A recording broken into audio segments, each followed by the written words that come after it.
আসসালামু আলাইকুম। কেমন আছেন সবাই? আশা করি ভালো আছেন, সুস্থ আছেন। আজকে আমি ইলিশ মাছের মাথা দিয়ে একটা রেসিপি করব।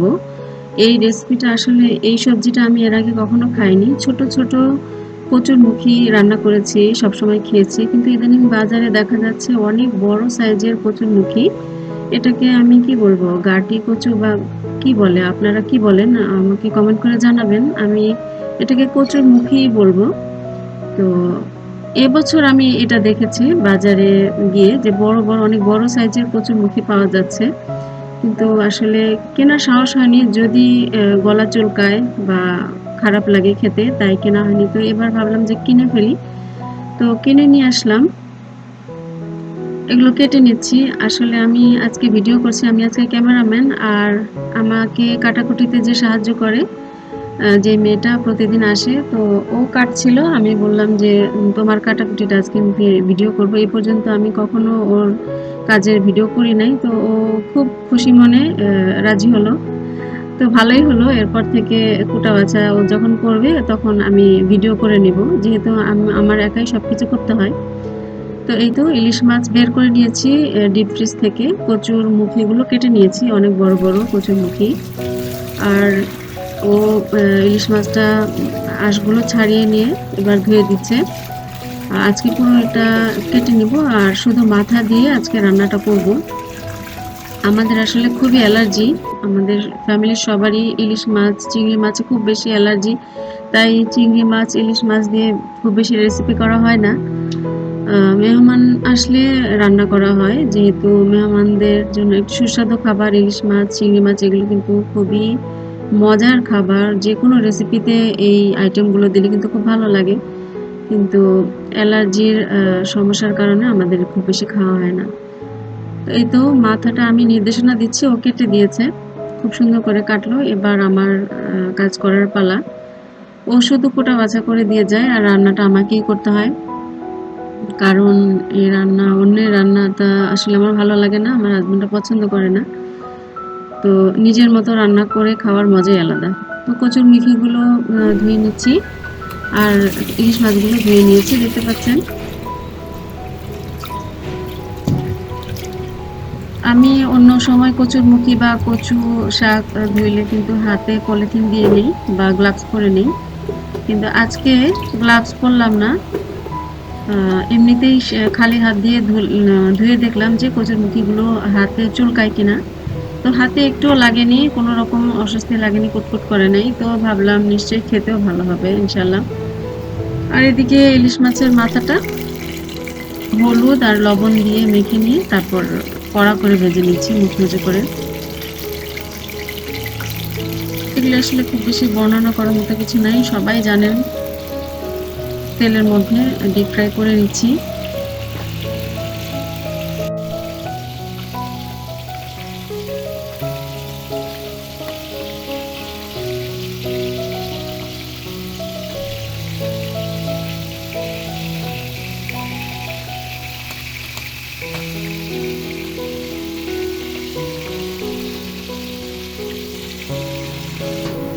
আর তরকারির পাশাপাশি তো একটা ভাজি রাখতেই হয়, চিচিঙ্গা ভাজি করে নিচ্ছি। আজকের এই মেনু হচ্ছে।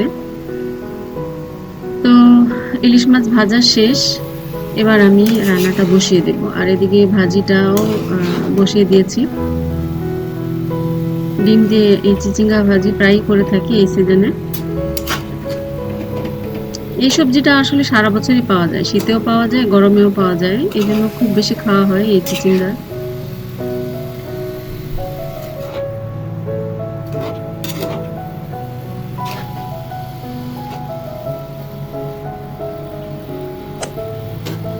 তো আর দেখাচ্ছি না চিচিঙ্গা ভাজিটা। আমার বেশ কয়েকটা রেসিপি আছে চিচিঙ্গা ভাজি, উইন্টারে চিচিঙ্গা ভাজি, সামারে চিচিঙ্গা ভাজির রেসিপি আছে। আর এখানে আমি প্রথমে একটা পাতিলে তিন বড় রসুনের 3 টুকরা নিয়ে কুচি করে দিয়ে দিয়েছি।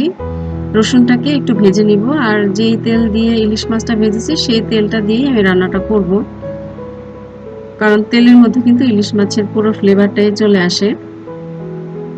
ব্রাউন করে রসুনটা ভেজে নেওয়ার পর পেঁয়াজ দিয়ে একটু ভেজে নিচ্ছি,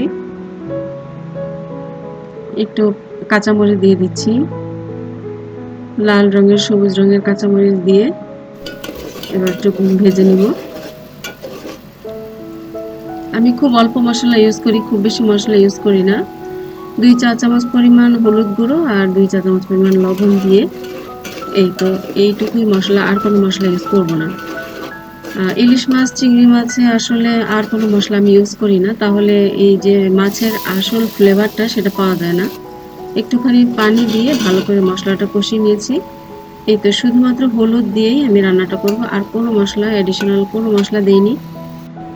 কষিয়ে নেওয়ার পর কচুরমুখিটা দিয়ে দিচ্ছি। কচুরমুখিটা হয়ে আসলে তারপর মাছের মাথাটা দিয়ে দিব। আর এখানে রুই মাছের এক টুকরা আছে, সেটাও এটার সাথে দিয়ে দিব।